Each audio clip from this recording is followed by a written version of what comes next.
এই মেয়েটির জন্য বুকে আমার এই অসহ্য ব্যথা, এই ব্যথার মাঝেও লাগছে ভালো বলতে তারই কথা।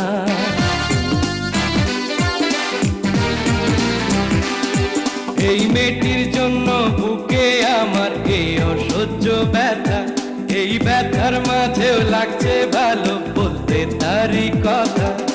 দেখবেন কোনো মতেই যেন ঘুম থেকে না জাগে,